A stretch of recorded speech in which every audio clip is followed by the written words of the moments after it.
हाय everyone, अस्सलाम वालेकुम, welcome back to our channel. तो आज हम मोस्ट ट्रेंडिंग में चल रहा शॉर्ट कुर्ती की डिज़ाइन करेंगे। तो यहाँ पे मैंने फैब्रिक लिया है, आप देख सकते हैं ये हमारे फैब्रिक इस तरह से बॉर्डर दिया हुआ है। तो इस बॉर्डर को हम रिमूव करेंगे और ये इसका क्रेप लाइनिंग है जो कि मैंने क्रेप लिया है। ठीक है, तो ये मैंने दोनों भी 1.5 मीटर का लिया है। और सबसे पहले हम इसका कटिंग लाइनिंग के ऊपर कर लेंगे। तो लाइनिंग यहाँ पे मैंने फोल्डिंग करके रख लिया है। तो यहाँ पे जितना भी एक्स्ट्रा अनइक्वल पार्ट है उसको कट कर ले और 1/2 इंचेस यहाँ पे हम मार्क कर लेंगे जो कि स्टिचेस में के लिए। उसके बाद इस तरह से लाइन ड्रा कर लेना है। तो उसके बाद देखिए जितना हमारी बॉडी होती है, यानी कि लॉन्ग फ्रॉक में हम जितना रखते हैं, ठीक है, तो शॉर्ट कुर्ती में बॉडी छोटी होती है। तो यहाँ पे मैंने 9 इंचेस रख लिया प्लस 1/2 इंचेस स्टिचेस में के लिए। तो इस तरह से हमने मार्किंग डाल लिया है। और शोल्डर हमारी बोट नेक की है तो 7 इंचेस रख लिया और आर्म साइज़ भी सेम उतना ही है। अगर आपकी हाइट छोटी है तो उसके अकॉर्डिंग से आप इसका लेंथ कम कर सकते हैं, ठीक है। तो यहाँ पे मैंने 10 इंचेस चेस्ट मार्किंग कर लिया है और 2 इंचेस स्टिचेस में के लिए। उसके बाद ये देखिए बॉक्स शेप आया और यहाँ पे मैंने 1.5 इंचेस की मार्किंग कर लिया आर्म साइज़ के लिए। और इस तरह से इसको ड्रा करके आर्म होल साइज़ देंगे। 1/2 इंचेस एक्स्ट्रा रखना भूल गई थी, तो मैं इसको इस तरह से एक्स्ट्रा लाइन ड्रा करके सही कर लेती हूँ, ठीक है। तो ये देखिए इस तरह से हमारी कंप्लीट हुआ है। बस ये हमारी इतना ही है। और यहाँ पे हमने नेक भी मार्किंग कर लेना है।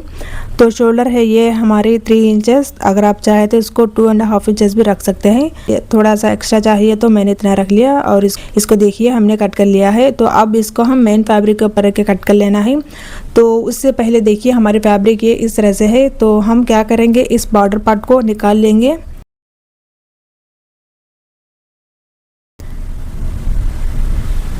ओके, तो यहाँ पे हमने एक साइड का बॉर्डर पार्ट निकाल लिया, तो दूसरा साइड का है।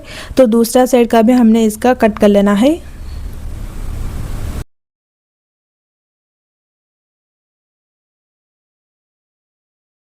ठीक है।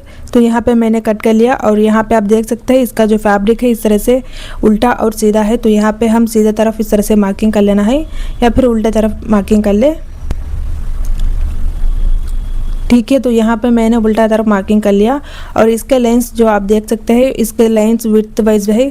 तो मुझे विड्थ वाइज नहीं चाहिए, लेंथ वाइज चाहिए। तो मैंने लेंथ वाइज इसको फोल्ड कर लिया। तो फोल्ड करने के बाद यहाँ पे हम 1/2 इंचेस इस तरह से मार्किंग कर लेंगे। तो यहाँ पे ये हम स्लीव्स की कटिंग कर लेंगे। तो स्लीव्स मुझे लंबा चाहिए, तो स्लीव्स पे हम इस तरह से फोल्ड कर लेंगे। तो फोल्ड करने के बाद यहाँ पे हम स्लीव्स लेंथ 22 इंचेस रख लेंगे। तो उसके अकॉर्डिंग से ये मैंने फोल्ड कर लिया और कट भी कर लिया है, ओके। तो यहाँ पे देख सकते हैं हमारे आर्म साइज़ में थोड़ा सा एक्स्ट्रा जॉइंट पड़ते हैं। तो उसको हम एक्स्ट्रा सा क्लॉथ लेके कट करेंगे और उसके बाद हम इसके ऊपर स्टिचिंग कर लेना है, इसको जॉइंट कर लेना है। और अब हम रिमेनिंग जितना भी एक्स्ट्रा क्लॉथ है तो उसमें बॉडी पार्ट को निकाल लेंगे और उसके बाद इसका मेन जो फ्रिल्स पार्ट होता है उसको हमने कट कर लेना होगा। तो फैब्रिक को इस तरह से फोल्ड कर लेंगे। तो फोल्ड करने के बाद यहाँ पे हमारे बॉडी पार्ट है, इसको मैं यहाँ पे इस तरह से प्लेस करूँगी और यहाँ इस तरह से कट करना है, ओके। तो कट कर लिया। तो जितना भी इसका एक्स्ट्रा अनइक्वल पार्ट है उसको कट कर लेंगे, ठीक है। और ये देखिए हमारे फैब्रिक इतना बचा है, तो इसमें ही हम फ्रिल्स बनाना है, ठीक है। तो ये टोटल 1 मीटर का है, हमने टोटल 1.5 मीटर का लिया है। तो बॉडी पार्ट और स्लीव्स के लिए 1/2 मीटर चला गया।